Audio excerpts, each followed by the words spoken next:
Bonjour à tous, je m'appelle Romane Gabriel, j'ai 22 ans et je suis auteure de mon premier livre, Passant de pensée qui passe. J'ai toujours aimé écrire, depuis petite c'est un truc que j'aime faire, c'est quelque chose qui me fait du bien et je pense que c'est plus l'écriture qui est venue à moi par besoin et par nécessité plutôt que moi qui me suis dit un matin « Oh si j'écrivais un livre !»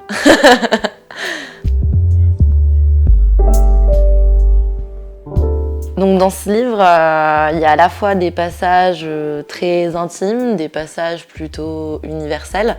C'est l'équivalent d'une grosse année de ma vie et plusieurs moments de ma vie.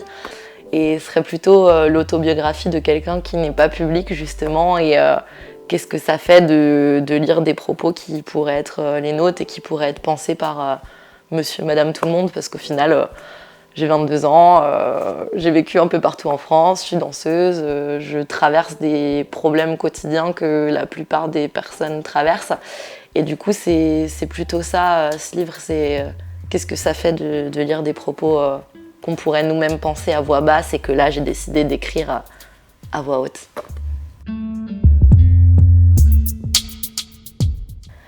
Alors, sur la question de la forme du billet d'humeur, ça aussi, je peux pas non plus vraiment dire que c'est moi qui l'ai choisi, c'est plutôt elle qui s'est imposée à moi. C'est des petites phrases que j'ai jamais retouchées, que j'ai toujours voulu laisser telles quelles. Ce livre, c'est vraiment une partie de ma vie et je trouvais ça plus impactant qu'on puisse la tenir entre nos mains plutôt qu'on la fasse défiler sur Instagram. Alors, ce livre, je l'ai écrit partout et nulle part. Je l'ai beaucoup écrit au bar, je l'ai souvent écrit dans le métro. Et c'est aussi une des raisons pour laquelle je n'ai rien retouché, c'est que tout ce qui a été écrit dans ce livre a été écrit à vif. C'est les émotions telles que je les ressentais et que j'avais besoin de les exprimer sur le papier. Je le dis à un moment dans le livre que j'écris pour éviter que la roue du vélo déraille, parce que ça a souvent été ça en fait, c'était écrire par nécessité. Et aussi, il y a une mise en page assez particulière, je ne l'ai encore jamais évoquée en interview, mais j'ai passé pas mal de temps sur la mise en page parce que c'est quelque chose qui me tient à cœur. On a souvent cette mise en page conforme dans les livres, avec le point à la fin de la phrase, la majuscule au début de la phrase. Mais là, dans le livre, je me suis approprié une mise en page où j'ai tout éparpillé comme je le ressentais. À des moments, il y a des grands moments d'espace, à des moments, il n'y a pas de ponctuation. Des moments où j'étais énervée, j'avais pas envie de ponctuer, j'avais juste besoin que ça sorte. Et ça, j'ai souhaité ne pas le retoucher non plus. Je voulais vraiment y laisser tel quel. J'ai travaillé avec 3 illustratrices différentes pour illustrer ce livre. Le choix de mettre des illustrations dans le livre, il a commencé dès le début.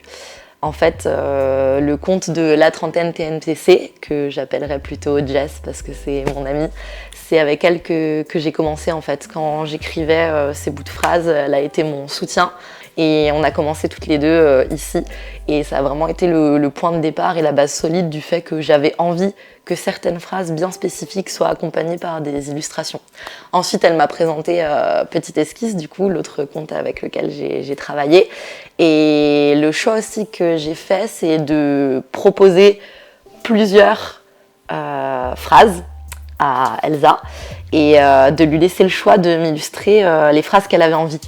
Et du coup, c'est de là que je pense que naît un dessin plus spontané. J'avais envie aussi qu'il y ait une patte un peu plus douce, comme celle de Petite Esquisse, pour rajouter un peu de poésie. Et la 3e illustratrice, du coup, Claude Bagard, on était au lycée ensemble. Je l'ai suivie sur les réseaux, j'ai vu que maintenant elle fait plein de dessins pour les tatouages.